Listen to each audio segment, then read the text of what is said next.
Well, welcome. This is the Cozy Chat with the wonderful Connie Matsumoto. We're so glad to see you, Connie, and thank you for joining us today for this wonderful talk on, writing your family story, also what the publishing industry is like today. So I'll introduce our wonderful leader today, Connie. She's a native Marylander. Connie is a former corporate and interior design devotee who later embraced the art and rigor of creative writing. Inspired by Shakespeare's What's Past is prologue. So true. Connie writes stories and poetry intended to influence positive change in our world.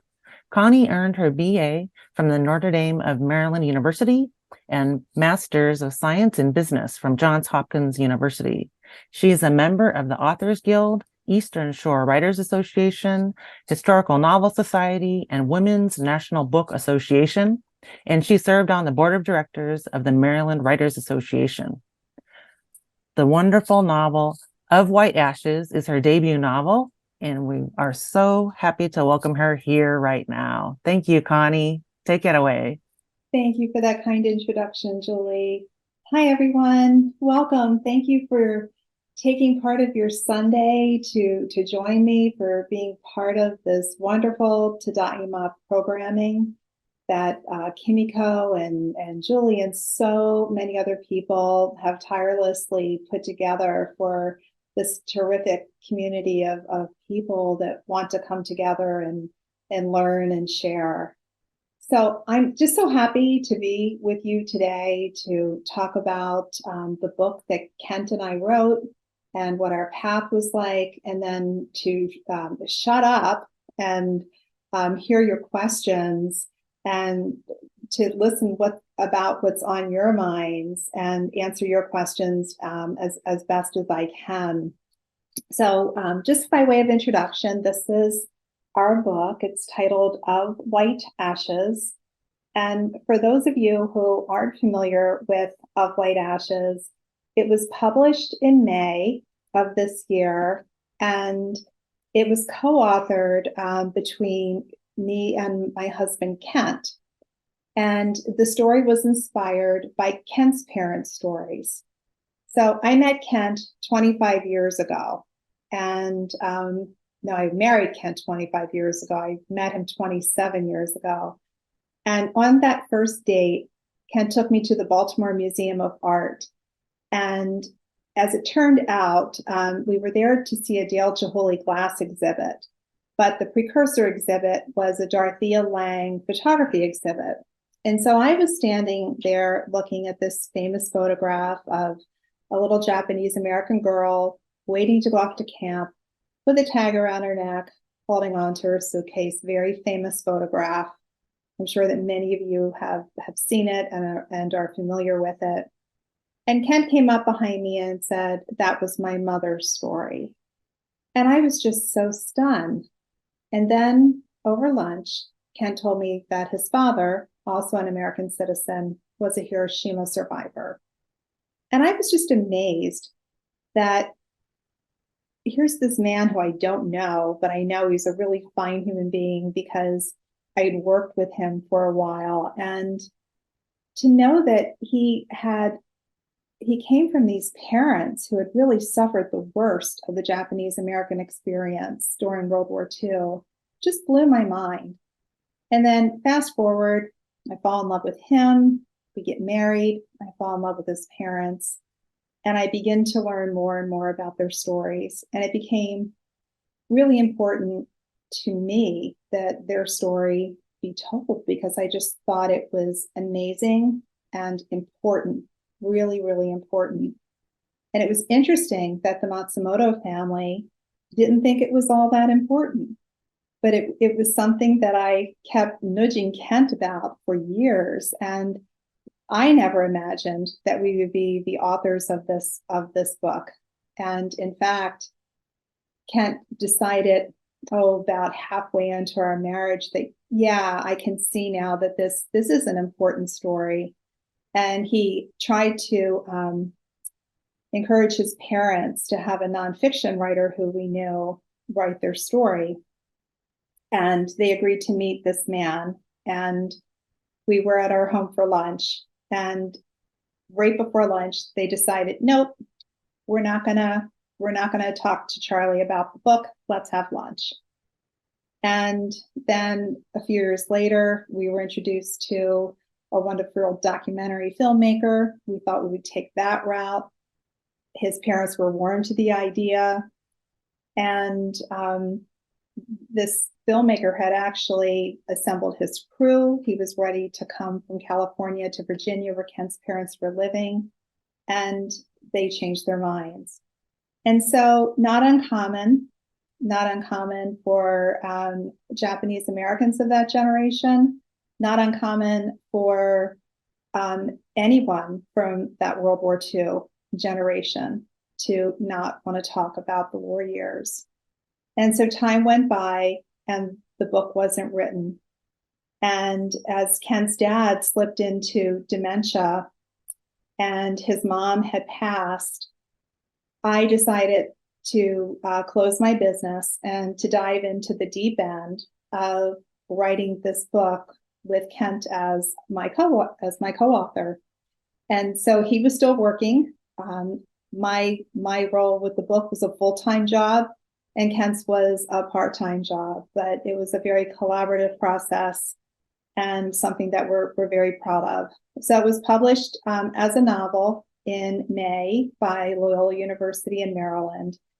And so that's our story about how it came together, something that I never would have imagined would be something that I would have been doing 27 years ago, 25 years ago, even 10 years ago. But here we are, and it's something that we're both very, very proud of. So we decided to write a novel, and we decided that for a couple of reasons. The first reason is family dynamics. Ken has a brother and a sister. And even if you write a nonfiction book, you still have to have, people have flaws. And so you have to point out some negative qualities now and then with the people who are in your books. And that just would have been unacceptable in our family to have done anything like that at all. The other factor is that I love historical fiction. I am a big reader of historical fiction, always have been, and I've learned a lot by reading historical fiction. And for this particular story, our goal was not to write this book for any kind of commercial gain at all, but really to honor his parents, honor Kent's parents, and the many Japanese Americans who suffered through World War II. And our hope is that by writing a fiction book where there's a story with characters, that our readers will get in touch with what it might have felt like to be this young girl taken from her home, her idyllic home, and sent to this remote camp in Jerome, Arkansas, and then later to Lee Lake, California, or be this young boy who's an unsuspecting American living in militaristic Japan, and then a bomb like none ever seen before falls on his city. And our goal with writing this is that people might have a glimpse into those feelings and those experiences and think about things maybe twice in this very charged and violent and difficult world that we live in now, and how one might respond to their neighbor, to the circumstances around them, to the way that they vote, to pretty much everything that they do in life. You know, some of us learn by, things that get in touch with our feelings. Sometimes it's not always about what happens in our head. And so that's what was driving us and our process. But writing, takes many, many forms, and putting together family stories can be in a scrapbook, blog postings, social media postings, short stories, poetry, nonfiction books, graphic novels. There's just so many different ways and mechanisms to have as a container for the stories that you might be interested in putting out to the world. And I wanted to show you this. This is a scrapbook that Kent's mom put together for the family probably about 10 years before she died. And it's all very well organized and typed, and it has family pictures, and everything is very well labeled. And at the end of each section is a narrated story. And so this was such a gift that she took the time to put her words on paper about what her story was like, what her experience was like. And then she did the same for Kent's dad's story. And she shared that with Kent and his brother and with his sister. And it was just such a rich resource to draw from in crafting of White Ashes. The other beautiful piece that we have of family memorabilia is her yearbook. So this is the yearbook from Tule Lake. And it's annotated by all of her friends.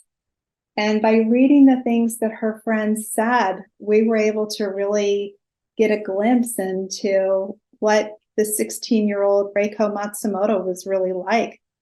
And some of the stuff was pretty funny, and some of it was expected, and some of it was a little like shocking, like, oh my goodness, really? I was so surprised to read that. And then the other thing is this little wood autograph book that was made in camp, and it's held together with rawhide laces and with a wood burning instrument. It's burned in here, my diary. And then in my mother-in-law's handwriting, it says Tule Lake, Newell, California, autographs and her name. And this little book is just filled with the sweetest sentiments from her friends as they were about to leave camp and to go back to their homes, not knowing what to expect when they got there.